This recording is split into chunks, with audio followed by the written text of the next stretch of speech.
సంవత్సరాల తరబడి government job కోసం వేచి చూస్తున్నారా? కేవలం 8 నెలల్లో మీ కల నెరవేర్చుకోండి. వెంటనే కింది నెంబర్స్ కి కాల్ చేయండి.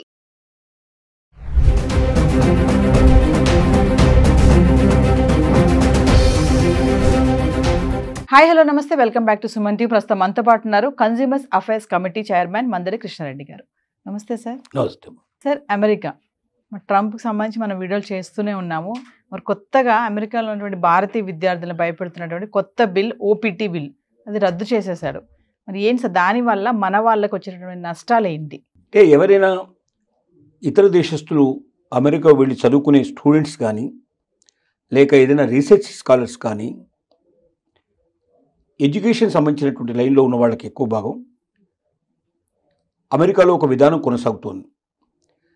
సపోజ్ వాళ్ళు ఏదో ఒకైనా వీసా తీసుకొని అక్కడికి వచ్చి ఎడ్యుకేషన్ కంటిన్యూ చేయడం కానీ, ఈ రీసెర్చ్ స్కాలర్ ఇట్లా కంప్లీట్ చేసినప్పుడు వాళ్ళకి ఇచ్చిన వీసా పీరియడ్ ఏదైతే ఉంటుందో 2 years 3 years ఎంత ఉంటుందో ఎడ్యుకేషన్ దానికి సంబంధించిన రీసెర్చ్ వరకు ఆ పీరియడ్ ఉంటుంది. ఆ పీరియడ్ తర్వాత కూడా 1 సంవత్సరం నుంచి 3 సంవత్సరాల దాకా వాళ్ళు అక్కడే ఉండి జాబ్స్ చేసుకుంటూ ఇంకా ఫర్దర్గా ఆ రీసెర్చ్ లోపల ఇంకా ముందుకెళ్ళడానికి కానీ, ఎడ్యుకేషన్లో ముందుకెళ్ళడం కానీ, లేదా జాబ్ ఏదైనా చూసుకోవడానికి పాసిబిలిటీ కానీ దానికి తగినట్టుగా ఒక అవకాశం గతంలో ఉండేది. Minimum 1 year, maximum 3 years possibility కల్పించేవాళ్ళు. ఈ పీరియడ్లో వాళ్ళకి ఏంటంటే వీసా ఉన్నట్టే లెక్క, అంటే వీసా ఎక్స్టెండ్ చేసినట్టు లెక్క. ఒక రకంగా ఓపీటీ అంటే ఇక్కడ వాళ్ళకి వీసా ఎక్స్టెండ్ చేయడం ఒకటేను, వాళ్ళు పని చూసుకోవడానికి ఒక అవకాశం ఉండేది. అయితే ఇది ఎక్కువ ఏంటంటే యూనివర్సిటీలో మాత్రమే ఈ పని చూసుకోవాలనేది, క్యాంపస్లోనే ఉండాలి, క్యాంపస్లో ఉండాలి. అది వారానికి 20 గంటలు మాత్రమే పని చేయాలనేది ఉంది, కండిషన్ ఉంది. అంతకన్నా ఎక్కువ పని చేస్తే అది నేరం కింద లెక్క. కానీ సహజంగా యూనివర్సిటీలో ఇంతమందికి జాబులు దొరకడం చాలా కష్టం. కాబట్టి ఏం చేస్తారు వీళ్ళు, యూనివర్సిటీలో కాకుండా బయటకు వెళ్ళి పనులు చూసుకుంటారు. 20 hours చేస్తే దానివల్ల లాభం లేదు కాబట్టి, ఎందుకంటే 20 hours అమెరికన్ సిస్టమ్ ప్రకారంగా చేస్తే, అంటే అమెరికన్స్కి ఎంత అయితే డబ్బులు ఇస్తారో అంత డబ్బులు మన ఇండియన్స్ కూడా ఇచ్చేటైతే 20 hours సరిపోతుంది. కానీ అమెరికన్స్కి ఇచ్చే దాంట్లో 1/4 1/3 మనకి ఇస్తారు కాబట్టి అది సరిపోదు. కాబట్టి ఏం చేస్తారంటే 20 గంటలు సరిపోదు కాబట్టి బయటకి ఎక్కువ గంటలు పనిచేస్తారు.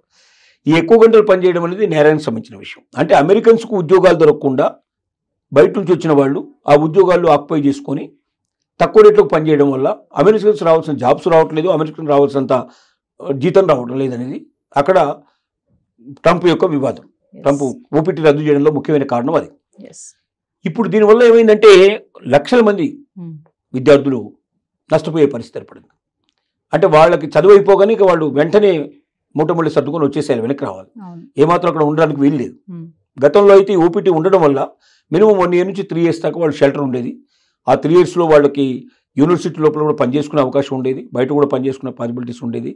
వాళ్ళు మొత్తం మీద అంటే యూనివర్సిటీ అని ప్రతిబంధకం పెట్టినా కూడా చాలామంది ఎక్కడ చేస్తున్నా స్టూడెంట్ వీసా ఉంది కదా ఇతనికి, ఎట్లాగైనా 3 ఏళ్ళు 2 ఏళ్ళు ఉంది కదా వీళ్ళు చెప్పిన ప్రకారం ఓపీటీ ప్రకారం, కానీ ఎవరు కూడా పోలీసు కానీ ఎవరు ఆబ్జెక్షన్ చెప్పేవాళ్ళు కాదు.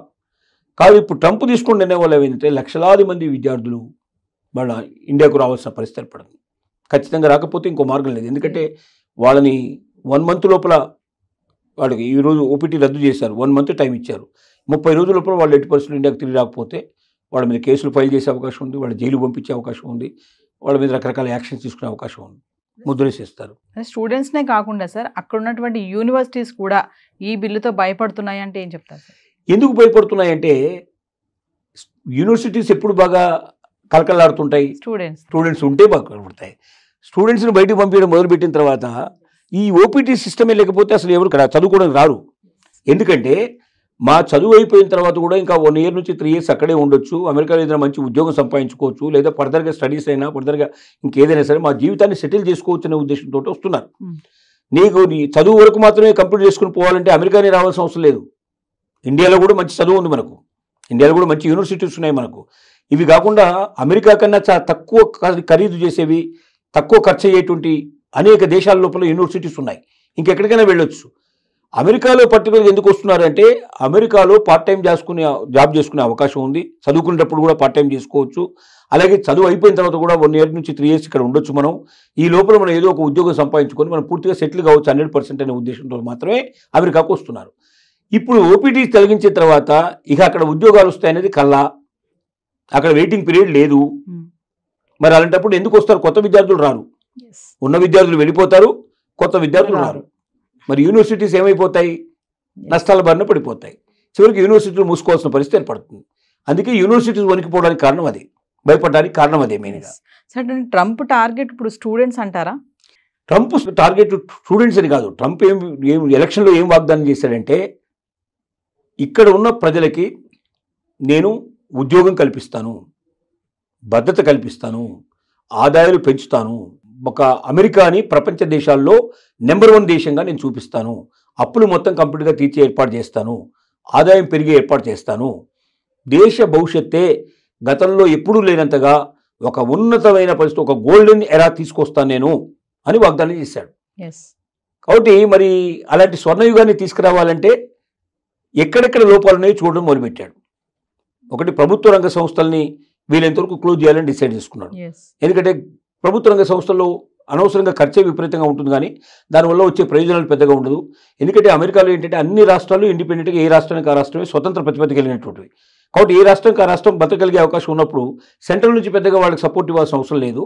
డబ్బు రూపంలో ఏదైనా ఇవ్వాల్సి ఉంటే డైరెక్ట్గా ఇచ్చేయడానికి పాసిబిలిటీ ఉంది. దానికోసం డిపార్ట్మెంట్ పెట్టి వేల మందిని పోషించి వాళ్ళకు అనవసరంగా శాలరీస్ ఇచ్చి ఇవన్నీ చేయాల్సిన అవసరం లేదనే నిర్ణయానికి వచ్చి వీలైనంత వరకు ఉద్యోగాన్ని తొలగించడం ప్రారంభించాడు. రెండోది ఏం చేశాడు, బయట నుంచి వచ్చిన వాళ్ళు, వలసకు వచ్చిన వాళ్ళు ఇక్కడ ఏం చేస్తున్నారంటే అందరు టెస్ట్ వేసుకొని కూర్చుంటున్నారు. వాళ్ళు ఇక్కడ ఇతరుల ఏంటి ఈ అమెరికా మీద వ్యతిరేకంగా కూడా కొంత వ్యతిరేకత కూడా కూడగట్టేందుకు వాళ్ళు తోడ్పడుతున్నారు. తర్వాత ఇక్కడ ఉన్న ఉద్యోగాలు తన్నుకుపోతున్నారు. ఇక్కడ వాళ్ళకు ఉద్యోగాలు ఇవ్వటం లేదు. ఇక్కడ వాళ్ళకి అద్దెకు ఇల్లు దొరకడం కష్టం ఉంది. ఇక్కడ వాళ్ళకి అవకాశాలు తక్కువైపోతున్నాయి.